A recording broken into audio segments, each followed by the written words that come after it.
Selamat datang di The Podcast, tempatnya kita untuk mengobrol santai. Terima kasih bagi yang sudah mau mendengarkan podcast ini. Here we go. Mana pelajaran kalian hari ini? Seru, kami hari ini membahas tentang etika pergaulan abad 21. Iya, seru banget. Jadinya nambah pengetahuan yang cukup luas bagaimana kita bergaul, tapi juga memperhatikan tentang etika di dalam pergaulan. Wah, apa tuh etika pergaulan? Konsepnya kayak gimana?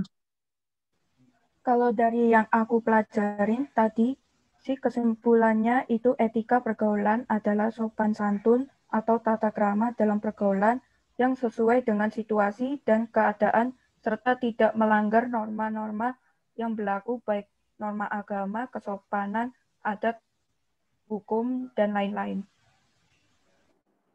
Iya, benar banget. Tapi selain norma, pasti juga ada HAM atau hak asasi manusia yang tidak boleh dilanggar dalam setiap pergaulan.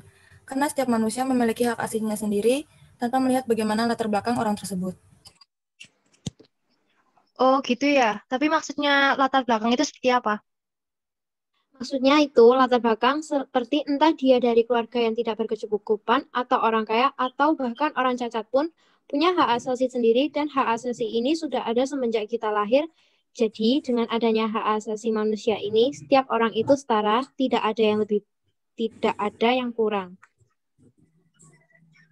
Wah gitu ya, tapi kenapa ya masih banyak orang yang tidak mendapatkan perlakuan yang layak? Padahal tadi bilang kalau setiap orang punya hak asasi yang tidak lebih dan tidak kurang. Nah, dari yang aku dapat sih, pelanggaran hak asasi manusia itu karena orang yang melakukan pelanggaran hak asasi manusia itu kurang sadar tentang pentingnya hak asasi manusia. Atau mungkin karena yang melakukan pelanggaran itu memiliki sikap egois atau mementingkan diri sendiri. Nah, iya betul. Tapi ada yang aku pikirkan nih sampai sekarang. Di zaman dulu ada gak ya orang yang memperjuangkan hak asasi manusia? Oh iya, aku juga mikir kayak gitu. Kira-kira ada nggak ya tokoh yang dulu memperjuangkan hak asasi manusia? Kalau ada, aku penasaran apa yang tokoh tersebut lakukan. Kebetulan aku pernah baca-baca. Katanya di dalam agama Katolik, hak asasi manusia ini banyak diperjuangkan oleh tokoh-tokoh Katolik, seperti misalnya Bunda Teresa. Beliau ikut memperjuangkan hak asasi manusia dengan membantu orang miskin, cacat, dan menderita, yang seharusnya mendapatkan kehidupan yang sama layak seperti kita. Ya, betul sekali. Selain Bunda Teresa, masih ada lagi tokoh lainnya seperti Nelson Mandela, Mahatma Gandhi, Martin Luther King, dan masih banyak lagi. Seru banget pembahasannya hari ini, benar-benar jadi tambah pengetahuan banget. Iya, topiknya enjoy banget buat bisa dibahas bareng-bareng kayak gini. Semoga aja masa depan masih banyak orang yang peduli sama hak asasi manusia. Iya, semoga. Tapi kita juga harus mulai dari diri kita sendiri juga. Ya, benar banget. Aku setuju. Aku juga setuju. Hai guys, kalian lagi apa nih? Ini loh, kita lagi bingung apa pengertiannya drama. Ya nih, dari tadi dicari nggak ketemu-ketemu. Sini aku bantu. Drama adalah karya sastra yang menggambarkan kehidupan manusia dengan gerak.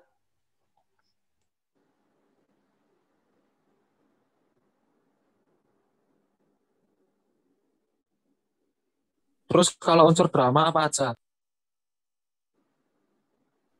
Jadi unsur drama itu ada latar, terus penokohan, dialog, tema, dan juga pesan. Terima kasih ya, Stan. Ji udah mau bantu kita. Sama-sama. Sama-sama.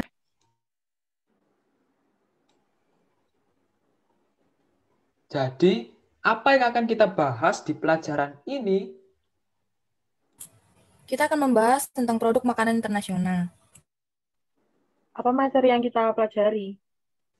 Jadi materi yang akan dipelajari tentang bagaimana cara mempromosikan makanan internasional dan strategi promosi. Hah, makanan internasional? Apa makanan favorit internasionalmu?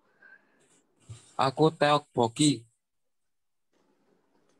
Tapi aku bingung bagaimana orang memiliki strategi makanan itu agar sukses. Karena banyak sekali orang yang terjun di dunia bisnis makanan. Jadi, cara yang baku ditemukan seperti menyediakan sampel makanan gratis dengan mempersilahkan calon konsumen untuk mencicipi terlebih dahulu melalui sampel-sampel makanan. Cara yang kedua, mengadakan event harga khusus. Dengan adanya event harga khusus, maka akan tercipta suatu rasa penasaran yang bisa membuat orang-orang berdatangan. Cara yang ketiga, menggunakan media sosial, menambahkan lokasi pada Google Maps.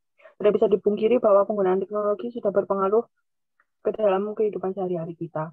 Maka kita dapat memanfaatkan teknologi seperti aplikasi Instagram, peta pada Google untuk mempromosikan usaha makanan kita. Menarik sekali.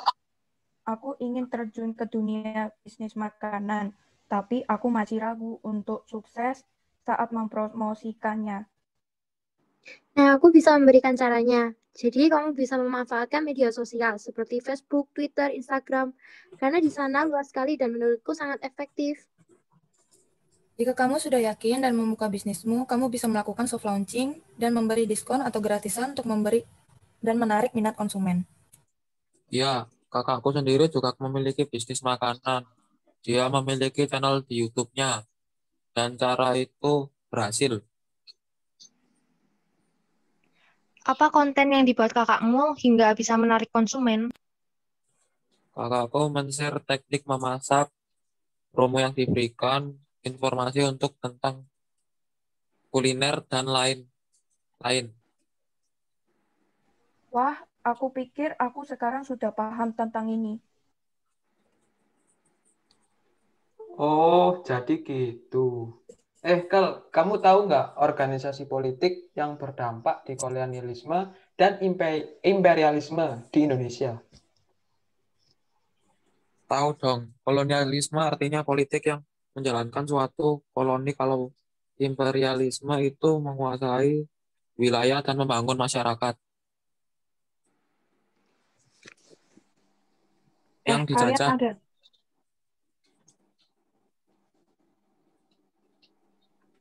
ada yang tahu nggak gimana keadaan perekonomian di Indonesia pada masa saat itu? Yang aku tahu, munculnya kongsi dagang yang memonopoli perekonomian. Kalau boleh tahu, kongsi dagang itu apa? Kongsi dagang itu VOC yang menguasai komoditi ekspor sesuai permintaan pasar di Eropa. Oh, jadi gitu. Kan kita masih ngomongin dampaknya. Kalau dampak di bidang sosial budaya gimana? Nah, kalau setahuku, Hindia Belanda itu muncul kebudayaan yang namanya kebudayaan Indis. Ini perpaduan kebudayaan Belanda dengan Jawa dalam gaya hidup, arsitektur, dan sosial budaya di Hindia Belanda. Terus gimana dampaknya di bidang pendidikan? Setauku dari adanya sekolah Kristen di wilayah Minahasa dan Jawa, dan munculnya beberapa orang pribumi yang berpendidikan sampai gelar doktor di Belanda. Kita kan udah bahas dampaknya, kalau pengaruhnya yang masih digunakan di Indonesia ada yang tahu nggak? Aku cuma tahu di bidang politik. Jadi, sistem pemerintahan di Indonesia itu warisan dari ajaran Trias Politika yang pernah dijalani sama pemerintah Belanda.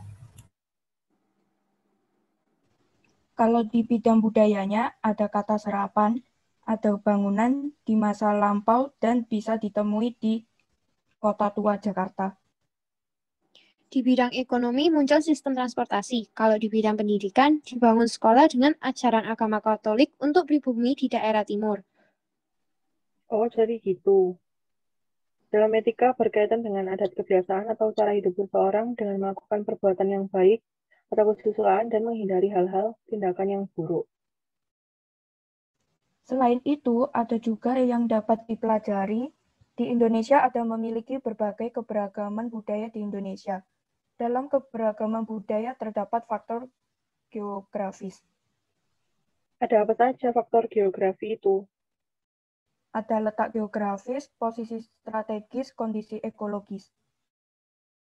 Selain faktor geografis, adakah yang membahas lain ini?